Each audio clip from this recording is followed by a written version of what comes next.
13 Juli 2008. Sebuah pos kecil dan baru didirikan milik AS Sikat di Wanat di dalam Lembah Wegal, Provinsi Nuristan, Afghanistan, sedang dipertahankan oleh tentara dari Amerika Serikat dan Angkatan Bersenjata Afghanistan. Mereka sedang menjalankan tugas jaga seperti biasa. Mereka tidak tahu bahwa sebentar lagi mereka akan berada di tengah salah satu pertempuran paling penting melawan pejuang pemberontak Taliban di tanah Afghanistan. Sebuah serangan mendadak akan segera dilancarkan yang mengakibatkan kerugian besar bagi Amerika Serikat dan banyak sorotan tentang bagaimana seharusnya semuanya bisa dilakukan secara berbeda. Dalam video hari ini kita akan membahas secara rinci pertempuran Wanat yang terkenal, melihat peristiwa-peristiwa kunci sebelum, selama, dan setelah konflik ini. Selamat datang di Wars of the World.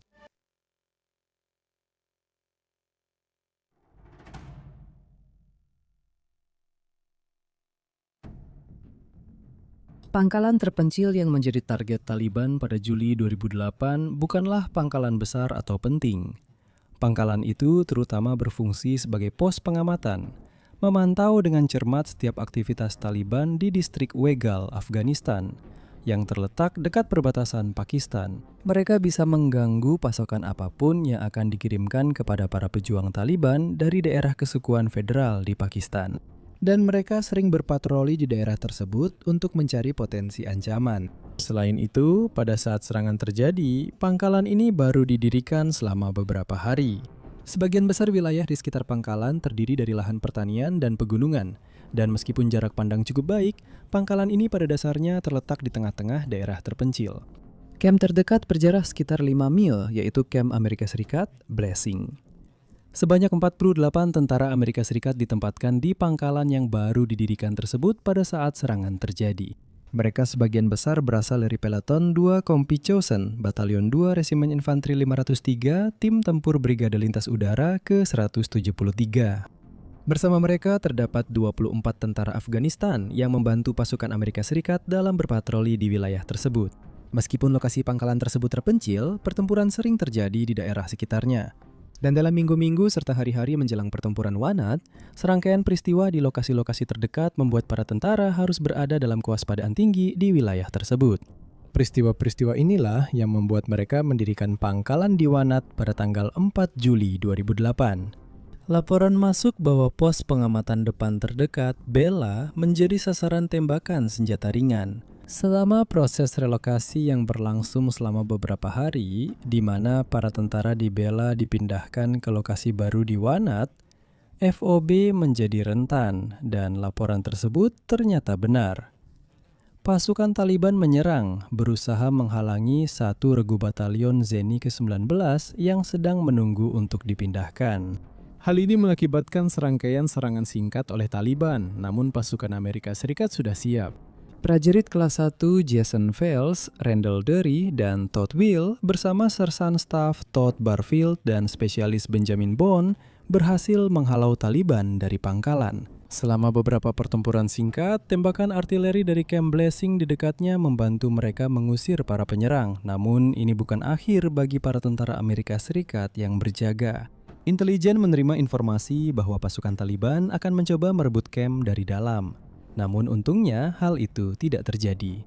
Serangan awal di FOB Bela yang terdekat ini diyakini sebagai aksi balasan atas insiden sebelumnya pada hari itu, ketika sebuah helikopter Angkatan Darat Amerika Serikat menyerang serangkaian kendaraan Taliban, dan apa yang mereka klaim sebagai tindakan pembelaan diri. Ketika para pejuang dilaporkan melepaskan tembakan dari helikopter tersebut menyebabkan 17 orang tewas. Salah satunya dilaporkan adalah seorang komandan Taliban. Peristiwa-peristiwa ini menyebabkan Angkatan Darat Amerika Serikat mendirikan dan memperkuat pangkalan di Wanat dalam beberapa hari berikutnya, yang secara teori akan sangat mengganggu aktivitas Taliban di wilayah tersebut. Tujuan mereka adalah untuk menciptakan sebuah pangkalan yang dapat digunakan sebagai sarana untuk mencegat sumber daya yang menuju pasukan Taliban di dekat perbatasan Pakistan. Sayangnya, seperti yang akan segera kita lihat, rencana ini tidak berjalan sesuai harapan. Pada tanggal 8 Juli, pangkalan Wanat akan diperkuat dengan satu peloton tentara dari Batalion kedua Resimen Infanteri 503, Tim Tempur Brigade Lintas Udara ke-173. Awalnya mereka mendirikan pangkalan patroli kendaraan dasar kala, serta pangkalan pengamatan di dekatnya untuk memantau setiap aktivitas musuh di wilayah tersebut. Camp Bracing segera akan mengirim 5 Humvee lapis baja M1114 ke pangkalan di Wanat. 3 diantaranya akan digunakan untuk mengangkut regu senapan infanteri. 1 dirancang untuk markas peloton, dan 1 lagi berisi regu rudal anti-tank BGM-71 TOW untuk memperkuat pangkalan. Humvee itu sendiri juga diperkuat dengan persenjataan. 2 diantaranya dipasangi senapan mesin kaliber 50, sementara 2 lainnya membawa peluncur granat otomatis MK19 40 mm. Dengan kekuatan awal yang sudah siap, para tentara mulai bekerja membangun lokasi yang secara teori akan didukung oleh unit baru Angkatan Darat Amerika Serikat dalam waktu 2 minggu. Pangkalan itu terletak di tengah ladang yang luas, dengan bangunan di 2 sisi yang merupakan bagian dari permukiman terdekat, Wanat. Keesokan harinya, tim konstruksi tiba dengan helikopter dan mulai memperkuat pangkalan dengan karung pasir, kawat berduri, bastion, dan lubang tembak untuk mortir Saltom K6 120 mm. Namun masalah sudah terjadi sejak awal. Loader Bobcat yang dibawa untuk mengangkat dan menempatkan penghalang rusak selama sehari. Yang berarti bahwa penghalang tersebut yang seharusnya setinggi lebih dari 2 meter atau 7 kaki, hanya mencapai sedikit di atas 1 meter atau 4 kaki. Ini menjadi masalah besar. Pangkalan sekarang menjadi sangat rentan terhadap tembakan senjata api, suatu kerentanan yang menurut para tentara Amerika Serikat bisa dimanfaatkan oleh pejuang Taliban di daerah tersebut. Parit dan lubang untuk menempatkan senjata serta tentara selama pertempuran harus digali secara manual, dan waktu sangatlah penting. Aktivitas Taliban baru-baru ini di daerah tersebut berarti serangan bisa terjadi kapan saja. Dan semakin jelas bahwa markas tersebut memang tidak cocok untuk tujuan yang dimaksudkan. Beberapa bagian markas pada dasarnya tidak dipertahankan, tanpa patok atau pancang untuk membangun dinding pertahanan. Kawat berduri dibentangkan di tanah, memberikan sedikit atau bahkan tidak ada perlindungan terhadap para pejuang Taliban jika mereka benar-benar datang. Perkiraan intelijen menyatakan bahwa jumlah personel dan tingkat perlindungan di markas Wanat akan cukup untuk mempertahankan mereka dari serangan jika Taliban benar-benar menyerang. Namun, hal ini terbukti sebagai perkiraan yang sangat meremehkan ancaman. Tak lama kemudian,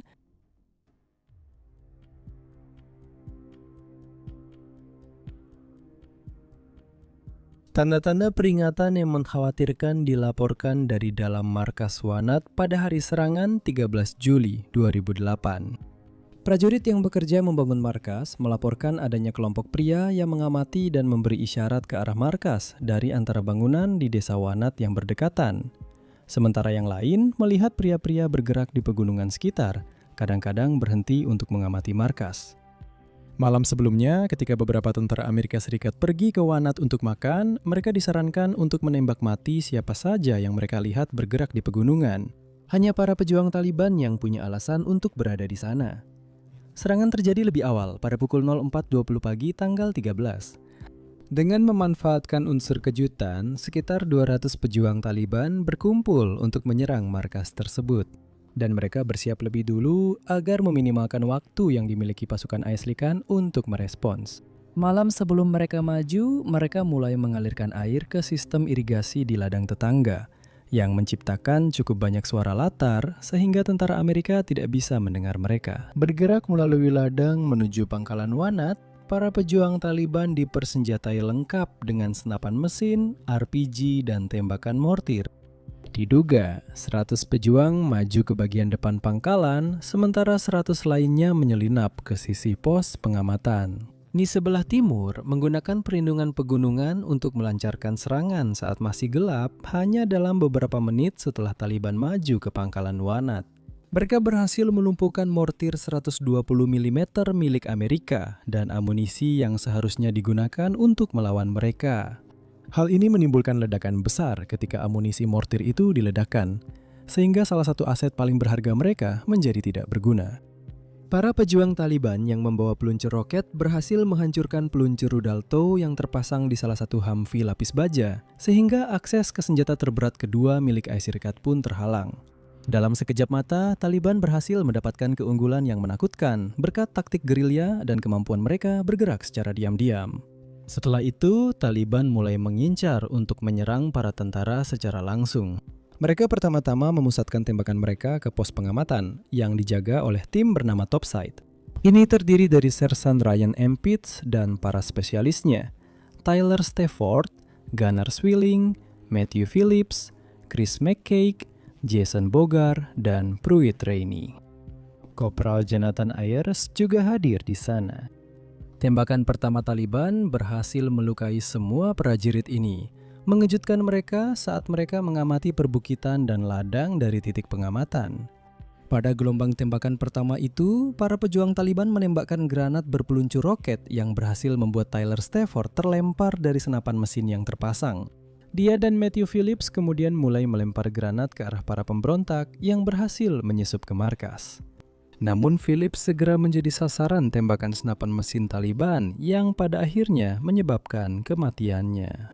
Phillips bukan satu-satunya yang kehilangan nyawanya hari itu. Namun, dalam 20 menit pertama pertempuran, 4 tentara Amerika Serikat telah tewas.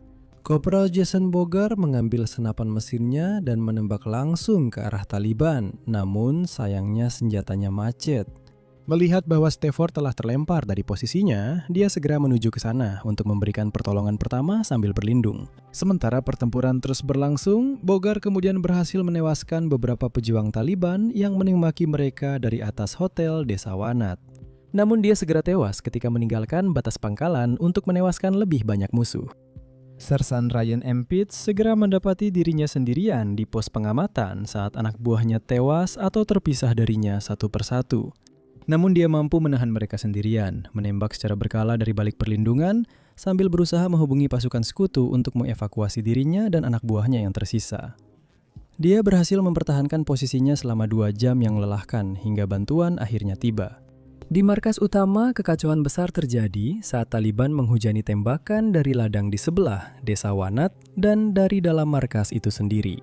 Para tentara Amerika Serikat langsung siaga saat mereka mati-matian mempertahankan diri dan rekan-rekan mereka menembakkan senapan mesin dan meluncurkan granat ke arah ladang. Untuk menewaskan sebanyak mungkin pemberontak Taliban, mereka berhasil meminta bantuan lewat radio dari Camp Blessing yang berada di dekat situ, yang kemudian membombardir ladang dengan 96 peluru artileri 155 mm menewaskan banyak pejuang.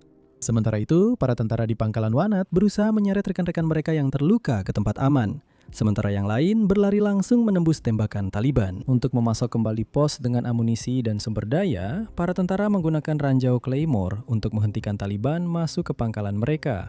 Dan meskipun beberapa berhasil menembus perimeter yang pertahanannya lemah, mereka akhirnya berhasil dipukul mundur sebelum masuk. Ketika pasukan sekutu akhirnya datang untuk mengevakuasi para tentara, Pitts mampu mempertahankan posisinya sebagai orang terakhir, berdiri perlahan. Prajurit Amerika Serikat dibawa ke tempat yang aman, namun kerugian besar telah diderita. Pitts sendiri terluka parah dan sangat beruntung bisa lolos dengan nyawanya. Pada akhir pertempuran, para pejuang Taliban telah menggunakan berbagai taktik agar bisa menembak dengan jelas ke arah prajurit Amerika Serikat di Wanat. Mereka menembaki Humvee yang tersisa, menyebabkan para prajurit yang mempertahankannya harus berlari ke tempat terbuka untuk menghindari tembakan. Mereka juga secara berkala melemparkan batu dari balik perlindungan ke dinding markas. Para tentara Amerika Serikat yang penglihatannya terhalang oleh gelapnya pedesaan Afghanistan tidak punya cara untuk mengetahui hal itu. Proyektil-proyektil ini sebenarnya bukan granat, jadi mereka berlari keluar dari balik perlindungan mereka untuk menghindari terbunuh oleh granat palsu ini. Hal ini pada akhirnya membuat Taliban bisa menembak dan membunuh beberapa orang selama pertempuran berlangsung. Sementara para tentara menunggu evakuasi mereka, bantuan datang dalam bentuk serangan rudal dan tembakan helikopter. Sekitar setengah jam setelah pertempuran dimulai, rudal AGM-114 Hellfire menghujani lapangan, menewaskan beberapa pemberontak Taliban. Ditembakkan dari drone MQ-1 Predator tanpa awak, helikopter serang AH-64 Apache menargetkan para pejuang satu persatu, menghujani mereka dengan peluru dari kanon rantai M230 kaliber 30 mm. Prajurit di darat diberikan amunisi yang dijatuhkan oleh helikopter UH-60 Black Hawk, sementara dukungan evakuasi membantu para korban luka mundur ke Camp Wright keluar dari jangkauan pertempuran. Taliban melanjutkan serangan selama 4 jam yang mencekam dan akhirnya mereka berhasil dipukul mundur. Ketika dukungan udara tambahan berupa pembom B-1B Lancer A-10, Thunderbolt II, dan F-15E Strike Eagle dipanggil. Di bawah tembakan berat seperti itu, Taliban tidak bisa melanjutkan serangan dan ketika Pitts dievakuasi, pangkalan itu ditinggalkan begitu saja. Operasi selanjutnya akan membuat pasukan Amerika menyisir Wanat, pegunungan, dan kota-kota tetangga tempat pasukan Taliban melarikan diri setelah pertempuran Wanat. Menjadi mustahil bagi para pemberontak untuk mempertahankan posisi mereka dengan daya gempur Amerika Serikat yang begitu besar, sehingga mereka mundur dari Wanat dan daerah sekitarnya. Setelah malam pertempuran yang mencekam,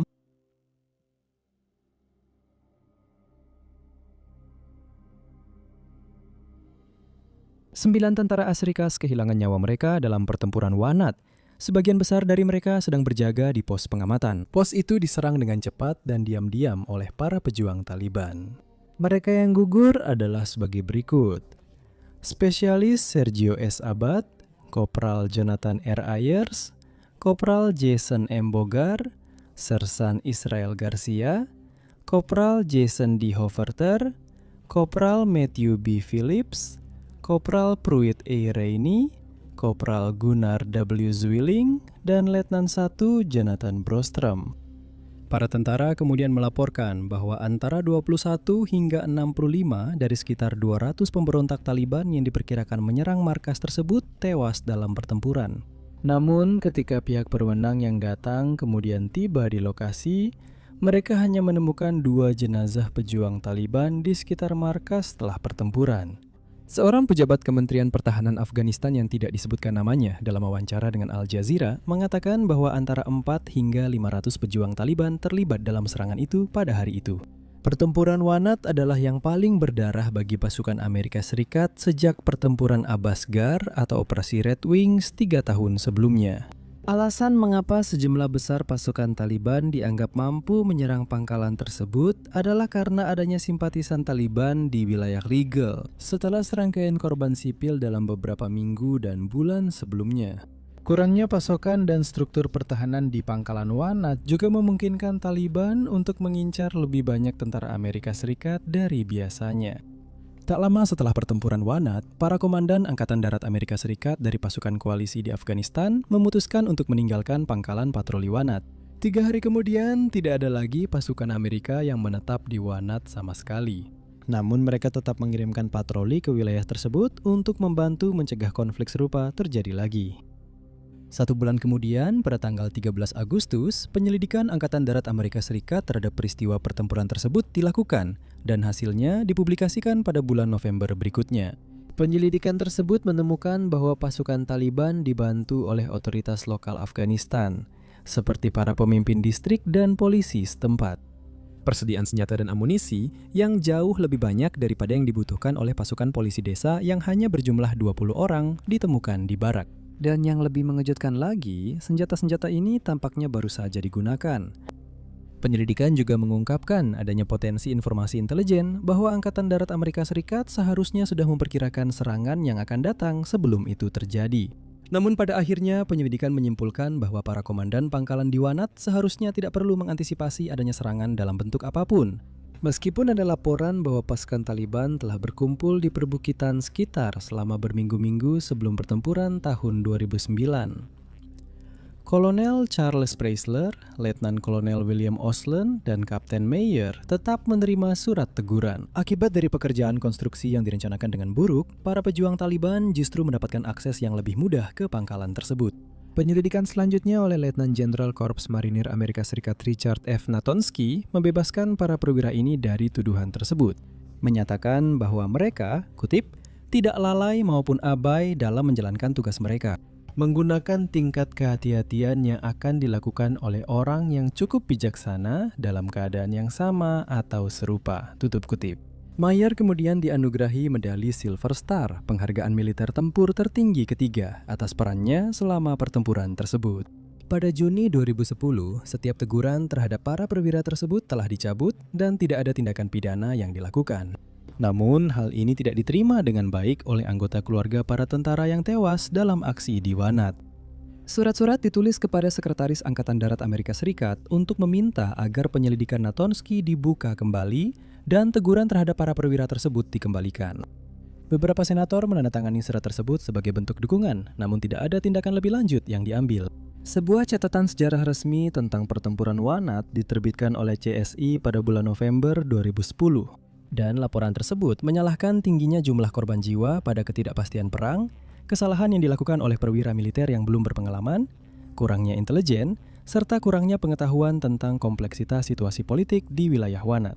Pada tanggal 21 Juli 2014, Ryan M. Pitts dianugerahi Medal of Honor, penghargaan militer tertinggi di Amerika Serikat, atas tindakannya dalam membela rekan-rekannya dan mempertahankan posisinya. Saat dukungan evakuasi dilakukan dalam pertempuran Wanat, ia telah diberhentikan secara medis dari militer Amerika Serikat pada tahun 2009 dan kini hidup untuk menceritakan kisah mengerikan pertempuran Wanat, di mana pertempuran Wanat menjadi pengingat yang mengusik bahwa situasi di medan perang dapat berubah hanya dalam hitungan menit, bahkan dengan teknologi canggih dalam peperangan modern di abad ke-21.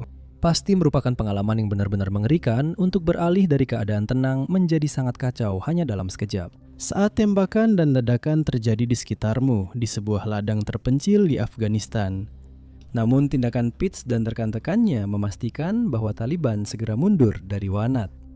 Melalui keberaniannya dalam mempertahankan markas, Pitts memastikan tidak ada lagi nyawa yang hilang hari itu.